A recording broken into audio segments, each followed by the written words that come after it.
අධ්‍යයන පොදු සහතික පත්‍ර උසස් පෙළ ව්‍යාපාර අධ්‍යයනය විෂයට අදාළව ව්‍යාපාර සහ ව්‍යාපාර පරිසරය පාඩමේ ව්‍යාපාර සංකල්ප හැඳින්වීමට අදාළව පසුගිය විභාග ප්‍රශ්න පත්‍ර කිහිපයක් සාකච්ඡා කිරීමට බලාපොරොත්තු වෙනවා.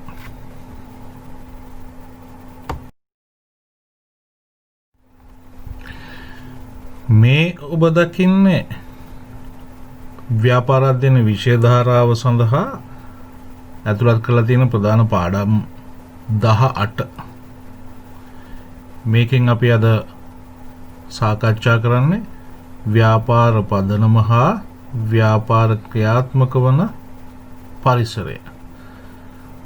මේකේ පළවෙනි මාතෘකා 11 12 ශ්‍රේණියේදීත් ඊළඟ මාතෘකා 12 සිට 18 දක්වා 13 වන ශ්‍රේණියේදී සාකච්ඡා කළ යුතු වෙනවා.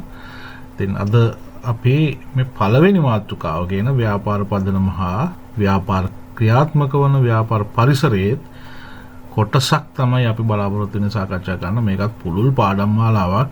අපි වරින් වර මේකට අදාළ ප්‍රශ්න පත්‍ර මොනවාද ප්‍රශ්න ඉදිරිපත් වෙලා තියෙන ප්‍රශ්න පත්‍ර වලට කියන දේ සාකච්ඡා කරමු. ව්‍යාපාරය මේ වචනය අපි නිතරම අහන වචනයක් සාමාන්‍ය ජීවිතයේදී. ව්‍යාපාර ක්‍රියාදාම කියනවා, ව්‍යාපාර උපාය මාර්ග කියනවා. මේ වගේ විවිධාකාරයට අපි විවිධ අවස්ථාවලදී මේ වචනේ පාවිච්චි කරනවා. අපි ඉතින් බැලු බැලමටම හිතනවා ව්‍යාපාරයක් කියන්නේ යම්කිසි ගනුදෙනුවක් කරන තැන. ඒක හරියටම හරියද කියලා බලමු. ගනුදෙනුවක් සිද්ධ වෙන තැනද ව්යාපාරයක් කියන්නේ. ව්‍යාපාරයක් කියන්නේ මූලික පරමාර්ථ තියෙන ව්‍යාපාර වලට අපි ඉදිරියේදී කතා කරමු. ව්‍යාපාරයක් කියන්නේ ලාභ අපේක්ෂාවකින් හෝ එසේ නොමැතිව හෝ පුද්ගල අවශ්‍යතා උවමනාවන් සපුරාලීම සඳහා භාණ්ඩ හෝ සේවාවන් සැපයුම් කරනු ලබන ආයතනයක්. අර ප්‍රධාන අරමුණු දෙකක් අපි මෙතන ඉදිරිපත් කරලා තියෙනවා. ලාභ අපේක්ෂාවකින් හෝ එසේ නොමැතිව. ඒකට ව්‍යාපාරයක් කියන ලාභයක්ම අපේක්ෂා කරන ආයතනයක් නෙවෙයි. එමුනම් එසේ නොමැති ආයතනක් තියෙනවා. ඊළඟ දේ තමයි ව්‍යාපාරයක් මුළුමනින්ම මිනිස් උවමනාවන් සහ අවශ්‍යතාවයන් සපුරාලීම සඳහා කැපවිය යුතුයි. එය ප්‍රධාන අරමුණක් විය යුතුයි. එතකොට මෙන්න මේ අරමුණු ඔස්සේ ක්‍රියාත්මක වන ආයතන තමයි අපි ව්‍යාපාර විදිහට හඳුන්වන්නේ. ලාභ අපේක්ෂාවකින් ක්‍රියාත්මක වන ආයතන මොනවාද? ලාභයක් අපේක්ෂා කරනවා කියන්නේ අපි ව්‍යාපාරය සඳහා යොදවන මුදලට වඩා වැඩි මුදලක් අපි ලබා ගන්නවා නම් අන්න ඒ අතර තියෙන වෙනස අපි ලාභයක් කියලා කියනවා. එතකොට සාමාන්‍යයෙන් අපි ගත්තොත් ග්‍රොසරි, සුපිරි වෙළඳ සැල්, ෆාමසි මේ වගේ දේවල් අපි කියන ලාභ අපේක්ෂාවකින් ක්‍රියාත්මක වෙන ආයතන. ලාභ අපේක්ෂාවක් නැතුව ඔව් දැන් අපි ගත්තොත් NGO එකක්, රාජ්‍ය නොවන සංවිධානයක්. මේ ලාභ අපේක්ෂාවක් තියෙන ආයතනයක් නෙවෙයි. එහෙම නැත්නම් අපි ගත්තොත් විවිධ පුණ්‍ය ආයතන තියෙනවා. සමිති සමාගම් තියෙනවා. පුණ්‍ය ආයතන එහෙම නැත්නම් අපි ගත්තොත් ආගමික මධ්‍යස්ථාන ආශ්‍රිතව පවත්වාගෙන යන විවිධ ආයතන තියෙනවා. දැන් උදාහරණයක් විදිහට අපි ගත්තොත් තරුණ බෞද්ධ සංගමය, තරුණ ක්‍රිස්තියානි සංගමය මේ වගේ දේක් ගත්තොත් අපි කියනවා මේවා ලාභ අපේක්ෂාවෙන් ස්ථාපිත කරන ලද ආයතන නෙවෙයි. එතකොට ඒවත් ව්‍යාපාර.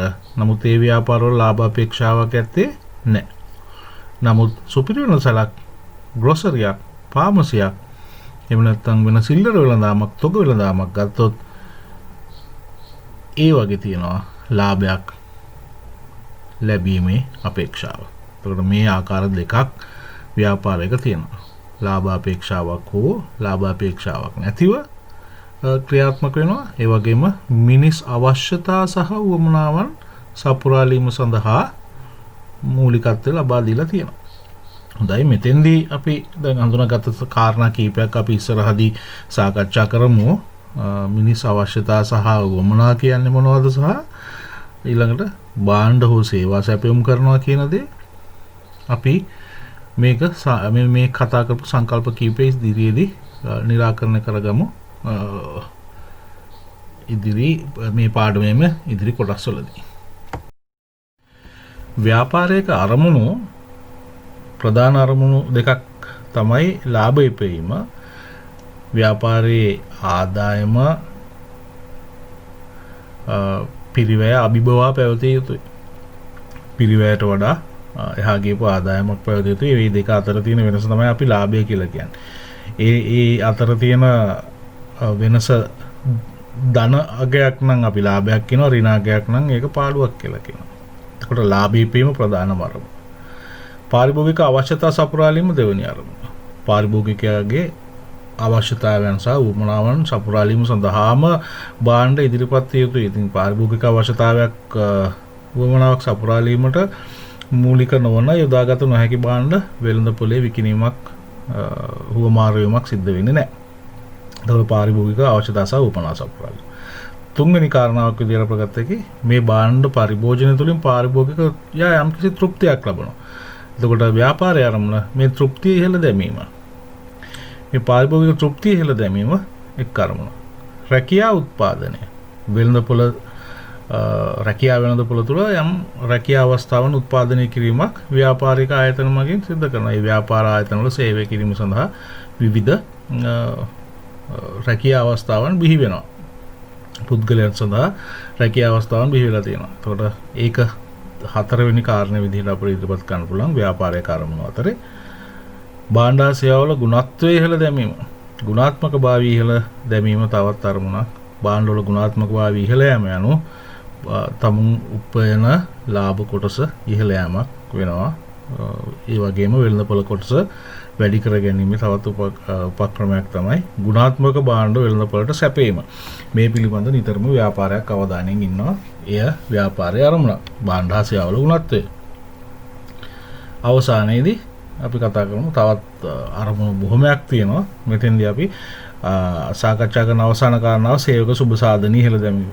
සේවකයන්ගේ සුබ සාධනය පිළිබඳ ව්‍යාපාරයක් උනන්දු විය යුතුයි. සේවක සුබ සාධනය. විවිධ දීමනා රක්ෂණාවරණ සේවක අර්ථ සාධක අරමුදල මේ වගේ දේවල් හරහා ආයතනයක් සේවක සුබ සාධනය සඳහා උනන්දු වෙනවා.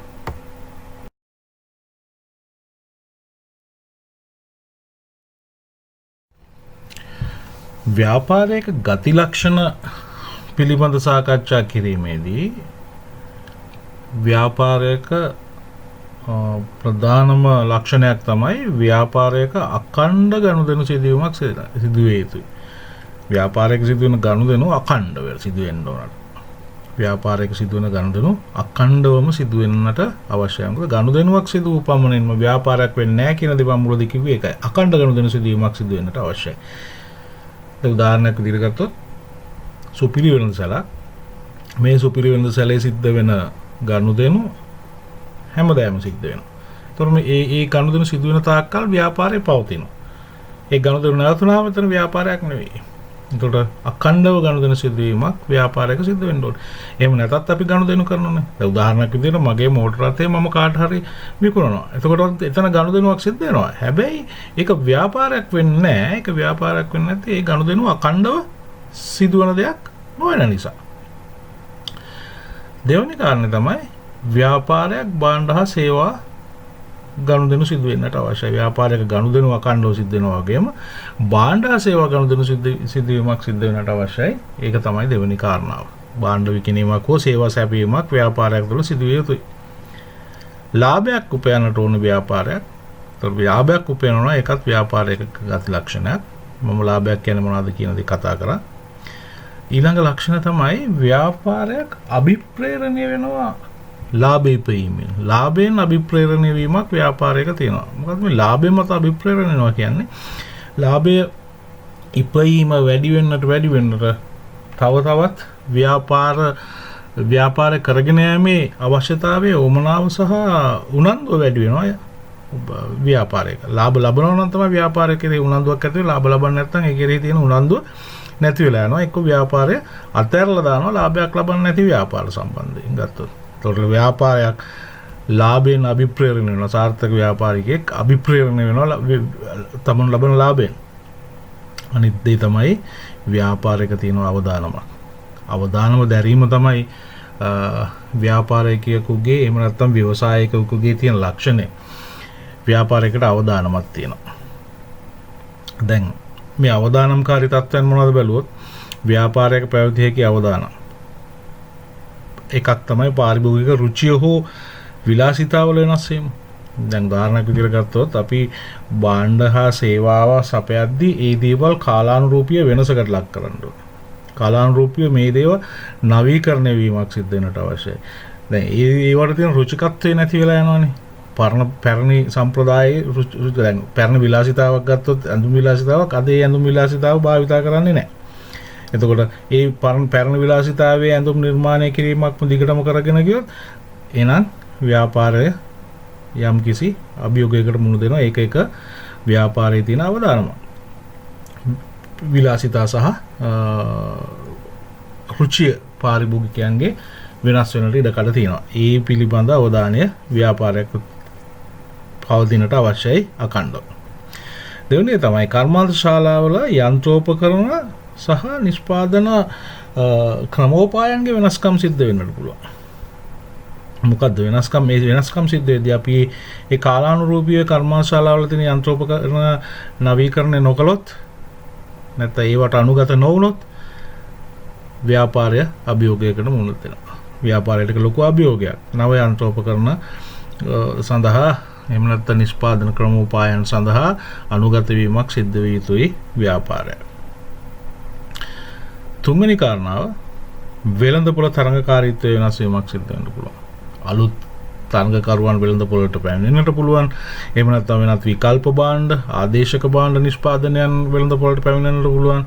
මේ වගේ දේවල් සඳහා තරඟකාරීත්වය වෙනස් වෙන්න පුළුවන්. තරඟකාරීත්වය ඉහළ යන්න පුළුවන්. එහෙම නැත්නම් තරඟකාරීත්වයේ ස්වරූපය වෙනස් වෙන්නට පුළුවන්. එතකොට ඒ වගේ තැනකදී ව්‍යාපාරයක අවදානමක් තියෙනවා තරඟකාරීත්වය සම්බන්ධයෙන්. නිෂ්පාදන සාධකවල හිගකම මේක අපි හොඳින්ම දන්න කාරණාවක්. සාධක කියන නිෂ්පාදන සාධක කියන දේවල් අසීමිතව නැහැ. සීමිතයි. හිගකමක් තියෙනවා. ඔබ ආර්ථික විද්‍යාවෙත් ඉගෙන ගන්නවා හිගකම මූලික සංකල්පයක් විදිහට. නිෂ්පාදන සාධකවල හිගකම නිසා ව්‍යාපාරයක් අවදානමකට ලක් කරනවා. දැන් මේ නිෂ්පාදන සාධක අත්පත් කර ගැනීමේ තරගයක් තියෙනවා තරගකරුවන් අතර. උදාහරණයක් විදිහට ටයර් නිෂ්පාදනය කරන ආයතන දෙකක් අපි උදාහරණ විදිහට ගත්තොත් මේ දෙන්නටම මූලික අවශ්‍යතාවයක් තමයි මේ රබර්. ඒතකොට රබර් මිලදී ගැනීම සඳහා මේ දෙන්න අතර තරගයක් තියෙනවා. ඇයි අපිට අසීමිත ඕන ප්‍රමාණයක් මිලදී ගන්න රබර් ඇත්තේ නැහැ මාකට් එකේ. වෙළඳපොළේ එහෙම මිලදී ගන්න බෑ. යම් සීමාවක් තියෙනවා. මේ සීමාව නිසා තරඟකාරීත්වයක් ඇති වෙනවා නිෂ්පාදකින් අතර. එතකොට ඒක තවත් අභියෝගයක්. ඊළඟට කළමනාකරන තීරණවල වැරදි තියෙන්න පුළුවන්. ඒවා තවත් අවදානම්කාරී තත්වයක්. වැරදි තීරණ ගැනීම, කාලානුරූපීව නිවැරදි තීරණ නොගැනීම. ඊළඟ කාරණේ තමයි ස්වභාවික හෝ මිනිස් මැදිහත් වීම වල ආශ්‍රිතව සිද්ධ වෙන විපත්. ස්වභාවික විපත් ගන්න පුළුවන් අපිට නායෑම්, සුනාමි, ගම් වතුර මේ වගේ දේවල් වලින් සිද්ධ වෙන හානි තියෙනවා. මේවා අවදානම්කාරී තත්ත්වයන්. මිනිස් මැදිහත් වීම මත සිද්ධ වෙන දේවල් සොරකම් වෙන්න පුළුවන්, සයිබර් ප්‍රහාර වෙන්න පුළුවන්. මේ හරහා සිද්ධ වෙන දේවලුත් අපි කියනවා ව්‍යාපාරයක් සතුව තියෙන ව්‍යාපාරයකට මුහුණ දෙන්නට සිද්ධ වෙන අවදානම්කාරී තත්ත්වයන් කියලා. එතකොට ව්‍යාපාරයක තියෙන අවසාන අපි කතා කළ අවසාන ගති ලක්ෂණය තමයි ව්‍යාපාරයක් සතුව අවදානමක් තියෙනවා. මේ අවදානම්කාරී තත්ත්වයන් කීපයකුත් අපි සාකච්ඡා කළා. ව්‍යාපාරයක් සමාජයට වැදගත් වෙන්නේ ඇයි? සමාජයේම කොටසක් ව්‍යාපාරය කියන්නේ. ව්‍යාපාරය කියන්නේ සමාජයේම කොටසක්. එතකොට කොහොමද මේක සමාජය තුළ පැවතීම වැදගත් වෙන්නේ? පළවෙනි කාරණේ අපි කියනවා ව්‍යාපාරයක් විසින් විවිධ අවස්ථා ජනනය කරනවා කියලා. ඔපචුනිටිස් ඇති කරනවා. මොන වගේ අවස්ථාවල්ද? උදාහරණ විදිහට බලමු අපි. රැකියා අවස්ථාවන් ජනනය කරන්නට පුළුවන්. වෙනත් ව්‍යාපාරික අවස්ථාවන් ජනනය කරන්නටත් පුළුවන්. දැන් උදාහරණයක් විදිහට ගත්තොත් මම ව්‍යාපාරයක් ආරම්භ කරනවා. මේ ව්‍යාපාරය ආරම්භ කරද්දී සමහරලාට ඉදිකිරීම අවශ්‍ය වෙනවා. ඒතර මම මගේ ඉදිකිරීම කරගන්නේ නැහැ. ඉදිකිරීම කියන අවස්ථාව ජනනය වෙලා තියෙනවා තව කෙනෙකුට. එතකොට එනම් නැත්නම් ඉදිකිරීම සමාගමකට තව ව්‍යාපාරික අවස්ථාවක් ජනනය වෙලා තියෙනවා. ව්‍යාපාරයක් තනියම පවතින්නේ නැහැනේ. එතකොට විවිධ අවස්ථාවන් ජනනය වෙනවා. මම ව්‍යාපාරය ආරම්භ කළාට පස්සේ සේවකයින්ට ඒ සඳහා සේවක අවස්ථාවන් ජනනය වෙලා තියෙනවා. දැන් තවත් විදිහකට ගත්තොත් තවත් විවිධ අවස්ථාවන් තියෙනවා. දැන් කොන්ට්‍රැක්ටර් කෙනෙක් ගත්තොත් මෙයා අපි ගත්තොත් දැන් ඉදිකිරීම කරන කොන්ත්‍රාත්කරුවෙක් ගත්තොත් එයාගේ වැඩ කටයුතු තවත් මහා පරිමාණ ඉදිකිරීමක් එහෙම නැත්නම් මහා පරිමාණ කොන්ත්‍රාත්තුවක් නම් මේකේ කොටස් වෙනත් අවශේෂ කොන්ත්‍රාත්කරුවන්ට ලබා දීමේ අවස්ථාවන් ජනනය කරනවා. එතකොට ව්‍යාපාරයක් පැවතීමෙන් සමාජය තුළ විවිධ අවස්ථාවන් ජනනය කිරීමක් සිද්ධ වෙනවා. දෙවෙනි කාරණය අපි කියනවා නවෝත්පාදන ඇති වෙනවා. ඉනෝවේෂන්.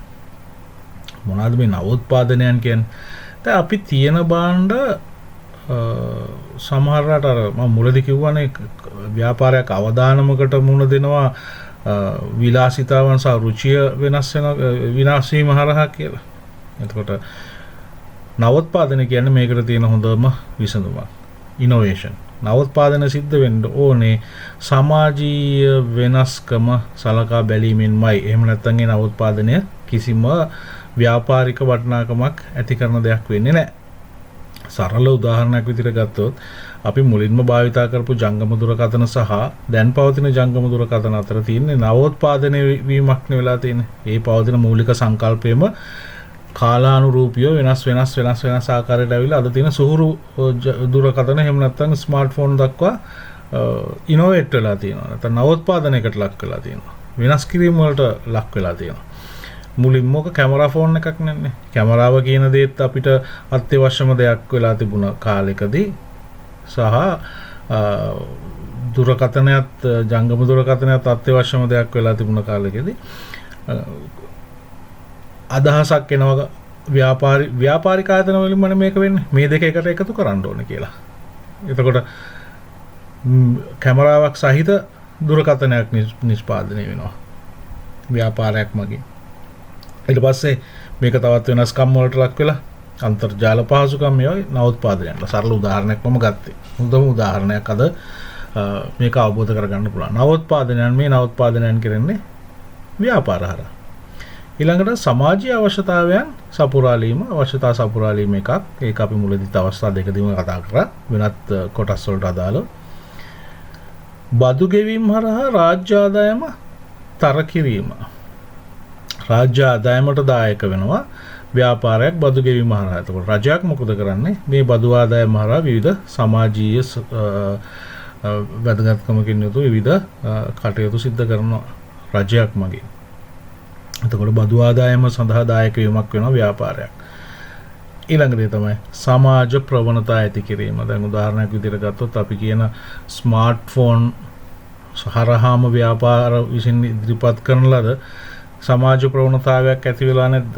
දැන් අපි උදාහරණයක් විදිහට ගත්තොත් පුද්ගලයන් අතර සම්බන්ධතාවය හඳුනා ගැනීම, ඒ හරහා පුද්ගලයන් සම්බන්ධ කර ගැනීම, සමාජ මාධ්‍ය, සමාජ ජාල වගේ ව්‍යාපාරික මේ නව සමාජීය ප්‍රවණතා ඇති වෙලා තියෙනවා මේ හරහා. ඉතින් මේවා තමයි අපි කියන්නේ සමාජීය වැදගත්කම ව්‍යාපාරයක තියෙන.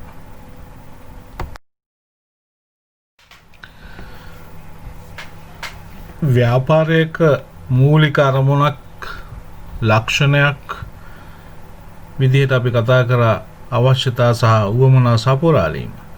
අවශ්‍යතා සහ උවමනා සපුරාලීම පිළිබඳ කතා කරද්දී මෙන්න මේ කියන අවශ්‍යතා සහ උවමනා කියන්නේ මොනවද කියන දේ අවබෝධ කර ගැනීමට උවමනයි. අවශ්‍යතාවයක් උවමනාවක්. සාමාන්‍ය සමාජ ජීවිතයේදී අපි මේ දෙකම සමාන අර්ථයෙන් භාවිතා කරනවා. නමුත් මේ දෙක සමාන වෙන්නේ නැහැ. මොකද්ද මේ දෙකේ තියෙන වෙනස? අවශ්‍යතාවයක් කියන්නේ අනිවාර්ය දෙයක්. ජීවිතය පවත්වාගෙන යාමේදී සපුරාලිය යුතු අනිවාර්යෙන්ම සපුරාලිය යුතු දේවල් තමයි අපි අවශ්‍යතාවයන් විදිහට හඳුනා ගන්න. අනිවාර්යෙන්ම සපුරාලිය යුතු. ආහාර ඇඳුම් පැළඳුම් වගේ දේවල් ගත්තම අනිවාර්යයි. නමුත් උවමනාවක් කියන්නේ ඒ වගේ දෙයක් අනිවාර්යයෙන්ම සපුරාලිය යුතු දෙයක් නෙවෙයි. ඒක අපි මේ විදිහට නිර්වචනය කරමු. එක් එක් පුද්ගලයාගේ අවශ්‍යතාවන් සපුරා ගනු ලබන ආකාරයන් උවමනාවන් විදියට. සපුරා ගත යුතු සපුරා ගනු ලබන ආකාරය අවශ්‍යතාවයන් සපුරා ගනු ලබන ආකාරය උවමනාවක් කියලා කියනවා. දැන් උදාහරණයක් විදිහට ආහාර කියන අවශ්‍යතාවයක් තියෙනවා. ඒක සපුරා ගන්නට පාන්, බත්, බනිස් මේ වගේ විවිධාකාරයේ දේවල් තියෙනවා. එතකොට මේ පාන්, බනිස්, බත් වගේ දේවල් වලින් අපි ආහාර කියන අවශ්‍යතාවය සපුරා ගන්නවා.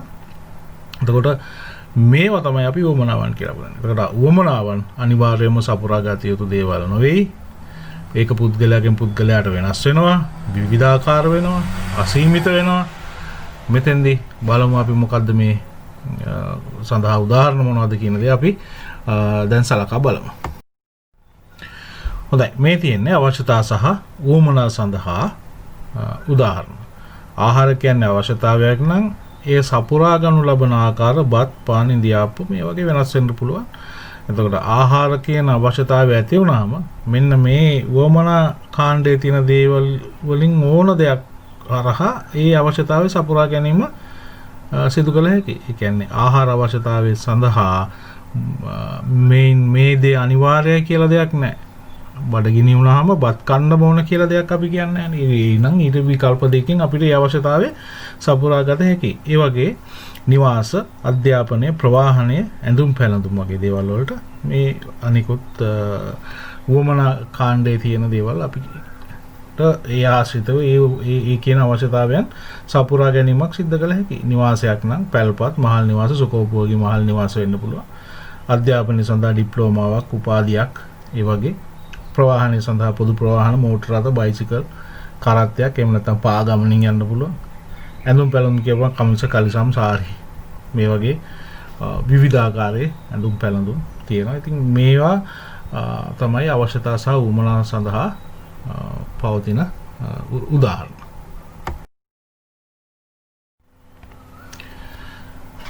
මේ තියෙන්නේ අවශ්‍යතා සහ උවමනාවන් අතර පවතින වෙනස්කම්. දැන් මේ දෙක එකක් නෙවෙයි නම් මේ දෙක අතර වෙනස්කම් තියෙන එකට එපයි. අවශ්‍යතාවයක් ජීවත් වීම සඳහා අවම වශයෙන් සපුරාලිය යුතු දේ අවශ්‍යතා.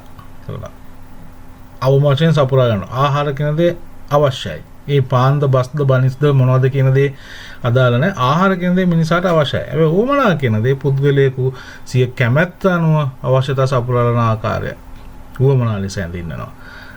කැමැත්ත අනුව තමයි අවශ්‍යතාවයන් සපුරා ගන්න. දැන් නිවාස පිළිබඳ අවශ්‍යතාවයේදී තමන්ගේ අවශ්‍යතාවය අනුව තමයි කුමන විකල්පයක්ද භාවිතා කරන්නේ. සුඛෝපභෝගී මහල් නිවාසයක් භාවිතා කරනවා. නැත්නම් තමුන්ගේම නිවසක්ද, කුලී නිවසකද ඉන්නේ. ඒ තමුන්ගේ හැකියාව සහ කැමැත්ත අනුව තමයි ඒ දේ සිද්ධ වෙන්නේ. ඊළඟට අවශ්‍යතා කියන දේවල් සීමිතයි. නමුත් උවමනාවල් බොහොම අසීමිතයි. ඒක අවශ්‍යතාවයකට උවමනාවන් බොහොමයක් තියෙන විකල්ප. ඒවා අසීමිතයි. අවශ්‍යතා සීමිතයි. උවමනා අසීමිත වෙනවා. අවශ්‍යතා අනිවාර්යෙන් සපුරාලිය යුතුයි. උවමනා අනිවාර්යෙන් සපුරාලිය යුතු නැහැ. මේක අපි මුලදී කතා කරා. අවශ්‍යතාවයන් කාලයත් සමග වෙනස් වෙනවා. සමාන අවශ්‍යතා කාලයත් සමග වෙනස් වෙන්නේ නැහැ. අවශ්‍යතා කාලයත් සමග ස්ථාවරව පවතිනවා. නමුත් උවමනාවන් කාලයත් සමග වෙනස් වෙනවා. දැන් කාලානුරූපීව අපි විවිධ අවශ්‍යතාවන් සපුරා ගන්න ආකාරය වෙනස් වෙලා තියෙනවානේ. නේ? එතකොට පොදුයි අවශ්‍යතා කියන දේවල්. නමුත් උවමනා පොදු නැහැ. ආහාර කියන දේ පොදුයි හැමෝටම. නමුත් පාන් කියන දේ හැමෝටම පොදු නැහැනේ. ඒක එක පුද්ගලයාකින් පුද්ගලයාට වෙනස් වෙනවා. පොදු දෙයක් නෙවෙයි උවමනා කියන්නේ. අවශ්‍යතා කියන්නේ පොදු දෙයක්. අවශ්‍යතා ව්‍යාපාරිකයන්ට ජනිත කරන්නට බෑ, නිර්මාණය කරන්න බෑ අවශ්‍යතා කියන දේවල්. ඒවා මිනිස්සුන්ගේ අවශ්‍යතාවය. මිනිස්සුන්ගේ පැත්තෙන් තමයි ඒක එන්නේ පාරිභෝගිකයාගේ පැත්තෙන්. නමුත් උවමනාවල් ව්‍යාපාරිකයාට නිර්මාණය කරන්න පුළුවන්. ව්‍යාපාරිකයා උවමනාව නිර්මාණය කරනවා. දැන් පාරිභෝගිකයාගේ අවශ්‍යතාවය ආහාර. නමුත් ඒ සඳහා ඔය තියෙන විවිධ විකල්ප නිෂ්පාදිතයන් ඉදිරිපත් කරන්න ව්‍යාපාරිකයෙක්. ඒකට ව්‍යාපාරිකයාට පුළුවන් උවමනාවල් කියන දේ නිර්මාණය කරන්න සමාජය තුළ අවශ්‍යතාවයන් එහෙම ව්යාපාරිකයට නිර්මාණය කරන්නට බෑ.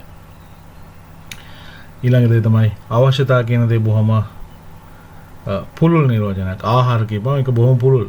නමුත් අවශේෂ ආහාර වර්ග ගත්තොත් පාම් බනිස් වගේ එහෙම කතා කරන්නට ගියොත් අපි කියනවා මේක බොහොම පටු නිර්වචනයක් මෙතන තියෙන්නේ කියලා. මේ අපි කතා කරේ උවමනා සහ අවශ්‍යතාවයන් අතර තියෙන වෙනස්කම්. අවශ්‍යතා උවමනා අවශ්‍යතා සහ උවමනා කියන දේවල් දැන් ව්‍යාපාර මගින් අපට සපයනවා කියන දේ අපි ඔන්න සාකච්ඡා කරා මුල් අවස්ථාවේදී. අවශ්‍යතාවයක් සපුරා ගන්නවා උවමනාවක් විදිහට. එතකොට මේ උවමනාවන් අපට සැපීම සිදු කරන්න ව්‍යාපාර මගින්. එහෙනම් මේ ව්‍යාපාර මගින් අපට අවශ්‍යතා උවමනාවන් සපයන්නේ නිෂ්පාදිත ස්වරූපයෙන්. දැන් අපි අර උවමනාවන් සපුරා නැහැ දුම් පැලඳුම් එහෙම නැත්නම් මෝටර රථ බෙහෙත් පාමසයකින් ලබා දෙන ඖෂධ එහෙමත් නැත්නම් ග්‍රොසරි එකකින් ලබා දෙන භාණ්ඩ තොග වෙලෙන්දා ප්‍රවාහනය කරනු ලබන්නේ භාණ්ඩ මේ හැම දෙයක්ම අපි කියනවා නිෂ්පාදිත විදියට තමයි දෙන්නේ. දැන් පිරිසුදු කාරක කිව්වොත් සබන් කියන්නේ නිෂ්පාදිතයක්. පාන් කියලා කියන්නේ නිෂ්පාදිතයක්. ඊට පස්සේ තවත් වෙළඳපොලේ විකුණනු ලබන මේ හැම දෙයක්ම පාරිභෝගික අවශ්‍යතාවයන් සපුරානු ලබන නිෂ්පාදිතයන් හරහා.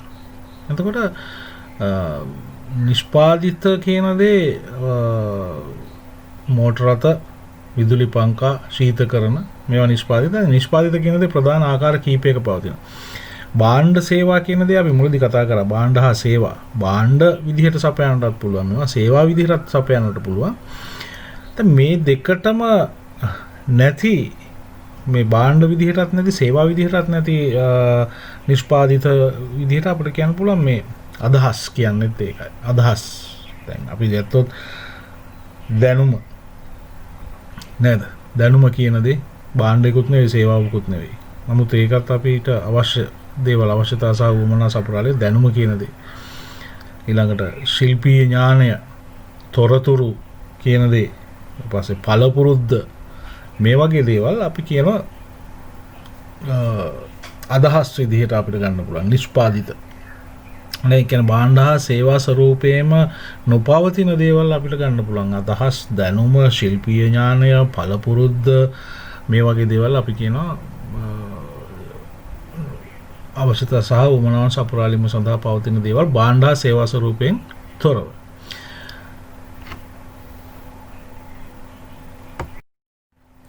මේ ඔබට පේන්නේ භාණ්ඩ හා සේවා වල වෙනස්කම්. භාණ්ඩ කියන්නේ මොනවද? භාණ්ඩ වල තියෙන ලක්ෂණ මොනවද? භාණ්ඩ අපි කියනවා භාණ්ඩ වල තියෙන භෞතික ලක්ෂණ. පාරිභෝගිකයන්ට ලබා දීම සඳහා සපයා ඇති සියලුම භෞතික දෑ භාණ්ඩ. භෞතික නොවන දෑ සේවාවන් විදිහට ගන්න පුළුවන්. භාණ්ඩ සහ සේවා වල තියෙන ප්‍රධාන වෙනස එකක් භෞතික වීම සහ භෞතික නොවීම. දෙවෙනි කාරණා මොකද්ද? ස්පෘශ්‍ය සහ අස්පෘශ්‍ය භාවය. ස්පෘශ්‍ය කියලා කියන්නේ මේක ස්පර්ශ කරන්න පුළුවන්. සේවා ස්පෘශ්‍ය නැහැ, අස්පෘශ්‍යයි. ඒවා ස්පර්ශ කිරීමක් කරන්න බෑ. අපට අතින් අල්ලන්න පුළුවන් දේවල් නෙවෙයි සේවා කියන්නේ. භාණ්ඩ කියන දේ අපට භෞතික ලක්ෂණ තියෙන නිසා ස්පර්ශ කරන්නට, අතින් අල්ලන්නට, ඒ වගේ පරීක්ෂා කරන්නට පුළුවන්. භාණ්ඩයක හිමිකම හොමාරු කරන්න පුළුවන්. දැන් උදාහරණයක් විදිහට ගත්තොත් විදුලි පංකාවක් පරිගණකයක හිමිකම හොමාරු වෙනවා. වෙළඳපොලේදී හිමිකම හොමාරු වීමක් වෙනවා. නමුත් සේවාවක හිමිකම හොමාරු වීමක් සිද්ධ වෙන්නේ නැහැ. සේවාවක් අපි ලබා ගත්ත කියන්නේ අපිට ඒ සේවය ලැබෙනවා මිසක් අපිට ඒක හිමිකම ලැබෙන්නේ නැහැ. හිමිකම අත්පත් කර ගැනීම හැකියාවක් අපිට නැහැ. දැන් අපිට ප්‍රවාහන සේවය ලබා ගන්න පුළුවන්. නමුත් එහි හිමිකම අපට ලැබෙන්නේ නැහැනේ.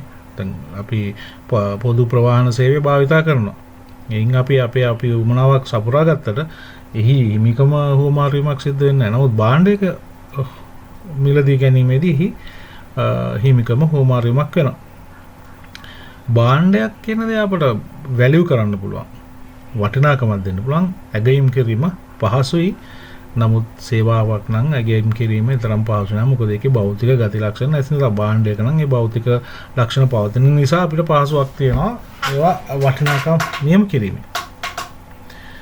ඊළඟට සැපයුම් කරුවා වෙත ආපසු ලබා දීමක් තියෙනවා. භාණ්ඩයක් අපිට රිටර්න් කරන්න පුළුවන්. සේවාවක් රිටර්න් කරන්න බෑනේ. දැන් මම පරිගණක යන්ත්‍රයක් මුලදී ගන්නවා. මේක මගේ අවශ්‍යතාවය අනුව හරියටම ගැලපෙන්නේ නැත්නම් මට මේක රිටර්න් කරන්න පුළුවන්. හැබැයි සේවාවක් රිටර්න් කරන්න බෑ. සේවාවක් ලබා ගත්තට පස්සේ ප්‍රවාහන පහසුකම නම් ප්‍රවාහනය කරාට පස්සේ අපිට කියන්න බෑ මේක එපා. මට මේ ප්‍රවාහන පහසුකම අවශ්‍ය නැහැ කියලා අපිට රිටර්න් කරන්න නැත්නම් අපොසු හරවා යීමේ හැකියාවක් නැහැ. විකුණුම් කරුවාගෙන් වෙන් වෙනවා භාණ්ඩයක්. භාණ්ඩයක් විකුණුම් කරුවාගෙන් වෙන් කරන්න පුළුවන්. නමුත් සේවා සැපයුම් කරුවාගෙන් වෙන් කරන්න බෑ. මොකද ඒකේ හිමිකම පැවරෙනවා කතාවක් අපි කියවනේ භාණ්ඩ වල.